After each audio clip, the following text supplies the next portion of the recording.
Village Média sur Europe 1, le journal du village. On démarre avec le son du jour. Le Wauquiez Gate et ses nouveaux enregistrements de Laurent Wauquiez diffusés hier. C'est à vous sur France 5 revenait sur l'affaire hier soir avec un invité spécialiste en communication politique. Alors enregistré à son insu, Laurent Wauquiez, écoutez la réponse de Philippe Moreau-Chevrolet. Pour moi, c'est un coup de com', donc il l'a fait exprès, il l'a fait pour faire parler de lui. Ah oui ? Pour vous, il l'a fait sciemment. Je pense qu'il y a deux hypothèses. Soit il est parfaitement con, soit il est très intelligent. Quand on s'adresse à des dizaines d'étudiants, quand on commence par leur dire, surtout les gars, je vais vous dire des trucs vraiment, voilà, mais ne le répétez pas à l'extérieur, c'est pas très crédible. Ou alors vraiment, il est stupide. Voilà, volontaire ou non, en tout cas, le buzz est bien là. Ouais, mais c'est plutôt du bad buzz. On enchaîne avec un anniversaire. Voyez-vous, ma femme est allée chez sa mère passer une semaine et c'est comme si tous les pépins n'avaient attendu que ça pour me tomber dessus. Et oui, Philippe Colombo a 50 ans, c'était le 20 février 1968. Première diffusion sur NBC aux États-Unis de ce qui était au départ un téléfilm et allait par la suite devenir une série mythique. En fait, il faudra attendre 1971 pour voir le premier épisode, un premier épisode réalisé par... Aucune idée. Steven Spielberg. Non. Spielberg en personne. Alors Colombo, c'est une série à part, déjà parce que l'on connaît tout de suite le meurtrier et que tout l'enjeu finalement c'est de savoir comment il va être confondu par Colombo. C'est quand même assez bizarre. Autour de poste, les lumières étaient éteintes.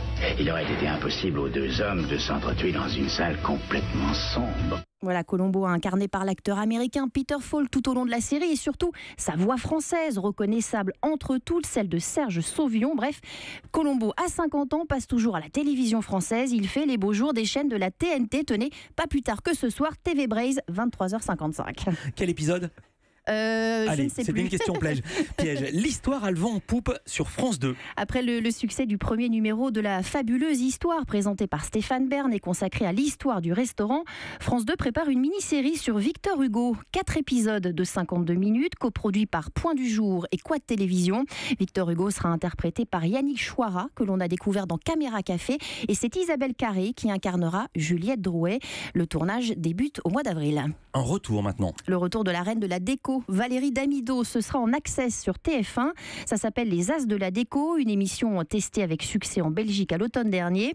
En France, elle sera produite par Newen, qui est une filiale de TF1. Valérie Damido ne prendra pas les pinceaux cette fois, mais jouera l'arbitre pour départager 4 décorateurs d'une même région qui s'affronteront chaque semaine. C'est un peu comme Stéphane Plaza dans Chasseurs d'appart sur M6. Et oui, c'est le même format, il y en a un chaque jour, et puis la finale le vendredi. Exactement. 4 plus 1 égale 5. TF1, le chantier de l'info. Et ça se précise, Philippe, le 20h nouvelle formule sera lancé le 12 mars, c'est-à-dire dans 3 semaines. Dans une interview au Figaro ce matin, Thierry Tuillier, directeur général adjoint de l'information du groupe TF1, en dévoile les contours. Alors que dit-il ? Que sait-on ? Et alors il y aura un 20h après le 20h. Son nom, 20h le Mag, un mini magazine d'information, un supplément du journal de 20h qui démarrera à 20h30 et comprendra la météo d'Evelyne Delia, puis un reportage de 5-6 minutes, durée totale de 20h le Mag, 10 minutes, avec une équipe dédiée de 6 journalistes à temps plein pour aborder un sujet d'actualité en prenant plus de temps.